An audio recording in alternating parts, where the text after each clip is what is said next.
What if you never retired? What if, instead of stepping away from work at 60 or 65, you just kept going? No gold watch, no goodbye cake, just another Monday, another meeting, another year. It might seem like a purely financial or lifestyle question, but in reality, the decision to keep working or not can have deep effects on your physical and mental health. Some of them are positive, others not so much.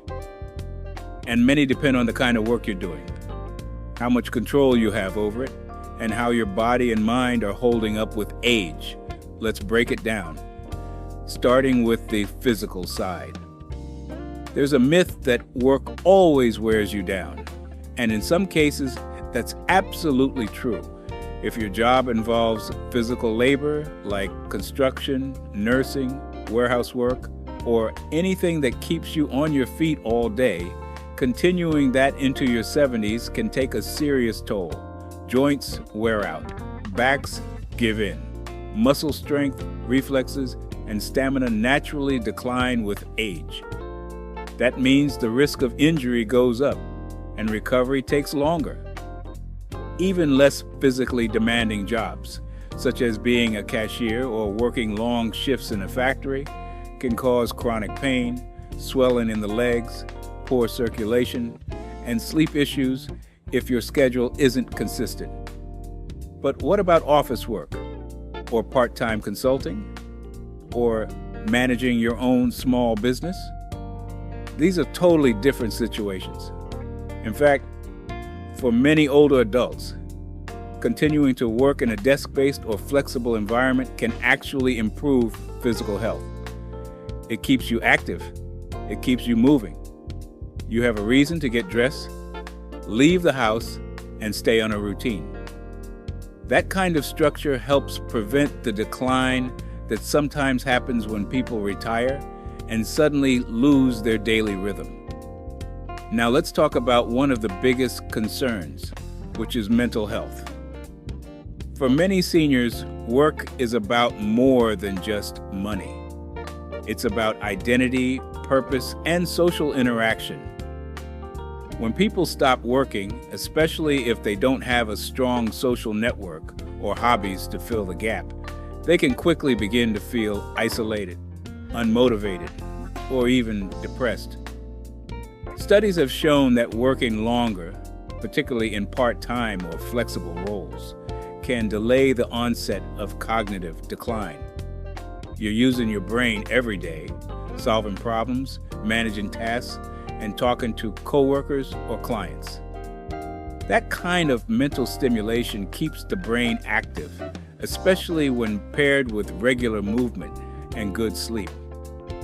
In fact, one long-term study from the National Bureau of Economic Research found that delayed retirement was associated with a lower risk of dementia. Not by a little either. The difference was measurable, even after adjusting for education, income, and overall health. But there's another side to the story. If your job is high stress, unfulfilling, or involves toxic work environments, continuing into older age can have negative mental effects.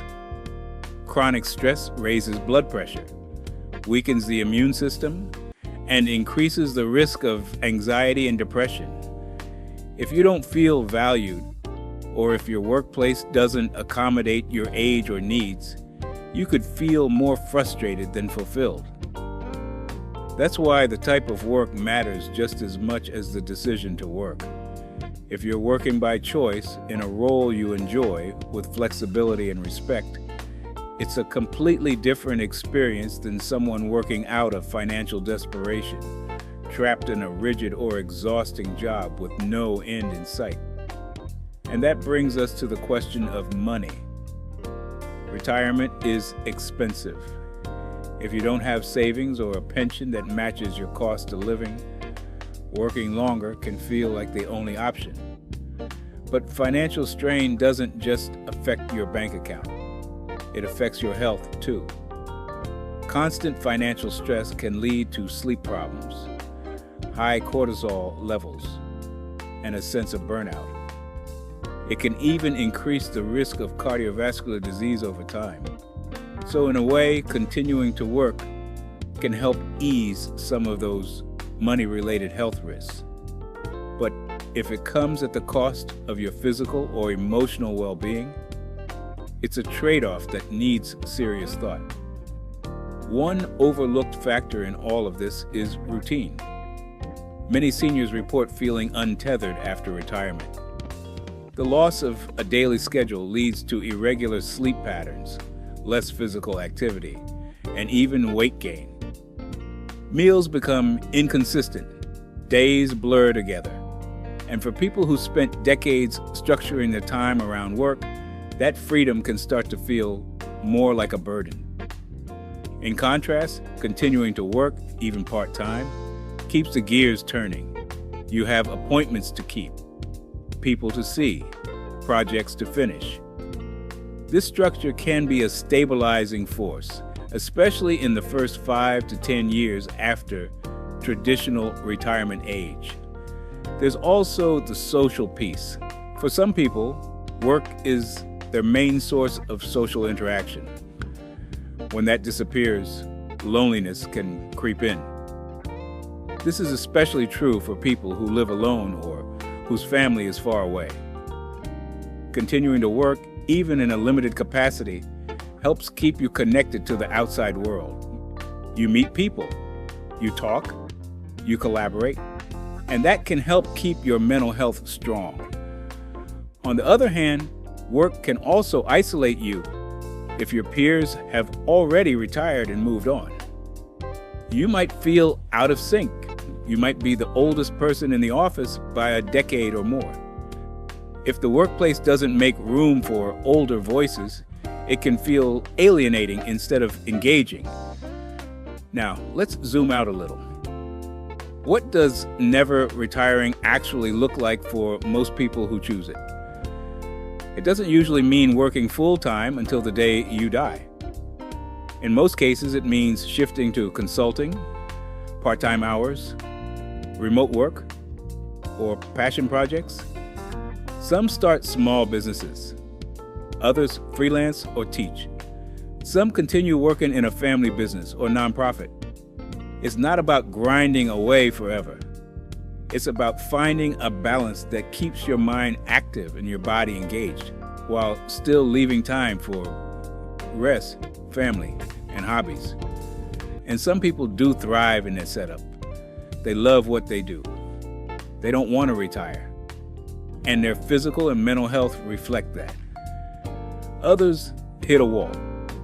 That's why listening to your body and your mind is so important. Ask yourself, do I feel energized by my work or exhausted? Am I working because I want to or because I feel like I have no choice? Does my job respect my age and experience, or do I feel invisible? Do I have time for health checkups, rest, exercise, and relationships? Am I learning new things, or just repeating the same stress cycle?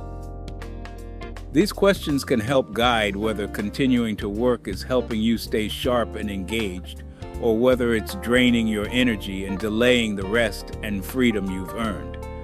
And finally, let's not forget this. Retirement doesn't mean doing nothing. It means shifting from paid labor to self-directed time. That might include volunteering, taking classes, mentoring, gardening, traveling, or spending time with grandkids. All of those activities also offer physical and mental benefits. So if you do choose to retire or are forced to due to health or layoffs, you can still build a life that supports your well-being. In the end, there's no one-size-fits-all answer. Never retiring can be a source of strength, purpose, and routine. Or it can become a trap that accelerates physical and emotional decline. The outcome depends on your work environment, your health, your finances, and your personal goals. The key is to stay honest with yourself. Work because you want to, not because you feel like you have to prove something. and retire when you're ready, not just because society says it's time. Whether you choose to retire, keep working, or carve your own path somewhere in between. The most important thing is to protect your health, your dignity, and your joy.